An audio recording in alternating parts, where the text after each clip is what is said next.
13 WJTS News, I'm Charlotte Olson.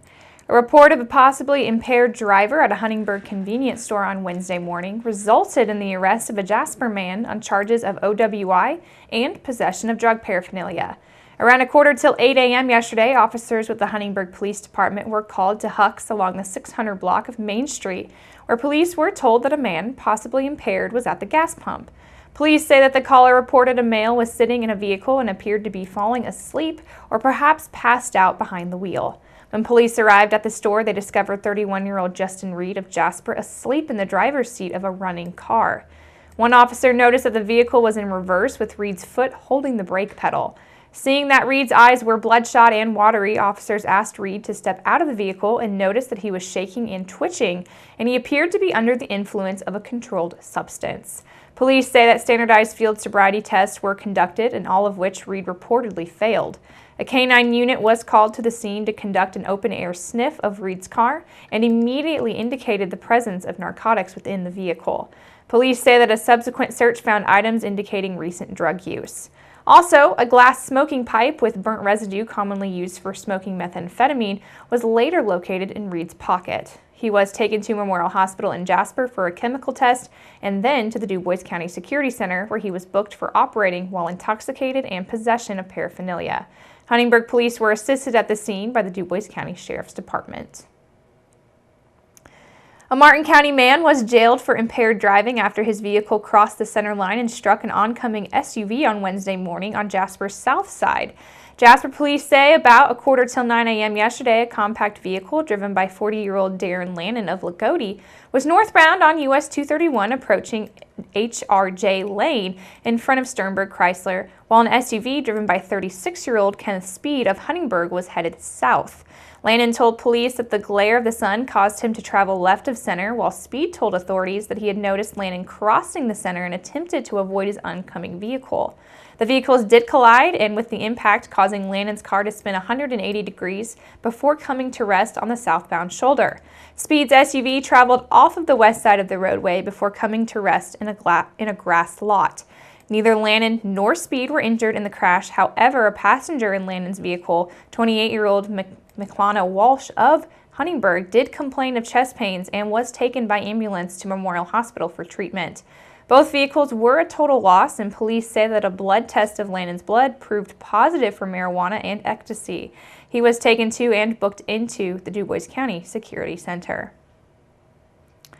Trustees for the DuBois REC Operation Roundup Fund met last month to award grants to 3 local organizations. This brings the total amount of grants awarded to the community into nearly $308,000 since 2011.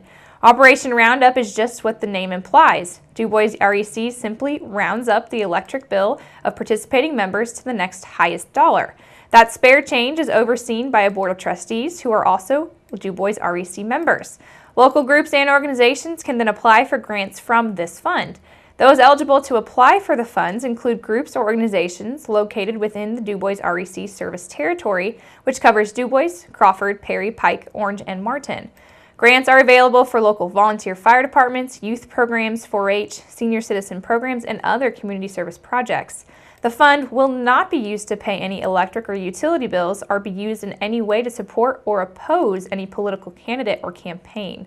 Recipients of grants awarded in the most recent grant cycle included Mentors for Youth, who received a $1,900 Operation Roundup grant for a new laptop and tracking software program.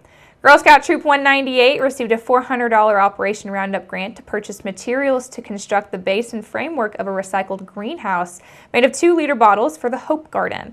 And the DuBois Branch Library received an Operation Roundup grant in the amount of $1,409.78 for a Young Adulting 101 course.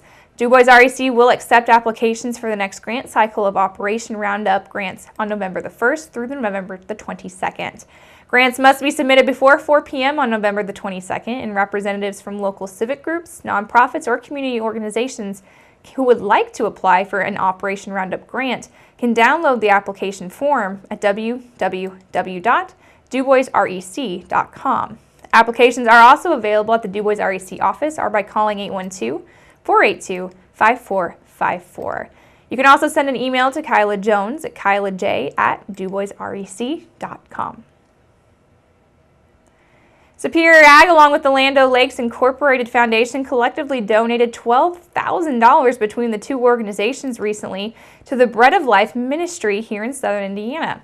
Land O'Lakes Incorporated Foundation and their commitment to rural communities matches donations made by local cooperatives in which enhance the quality of life. Marketing and communications specialist Megan Hassenauer described that upon delivering the check, the Bread of Life ministry representatives were holding back tears accepting the donation.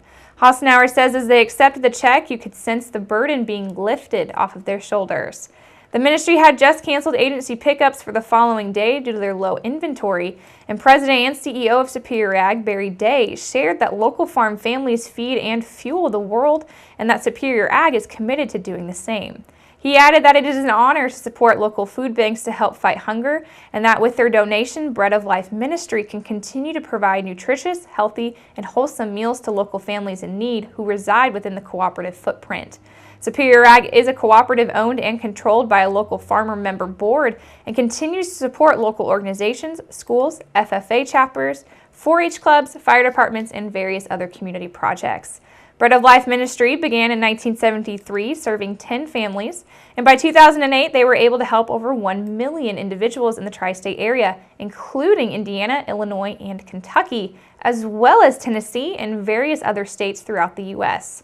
Bread of Life Ministry relies on donations from private donors and businesses and charitable organizations, which allows them to provide food and clothing to those in need. This includes individuals, families, and local area agencies with their own food pantries and clothing needs.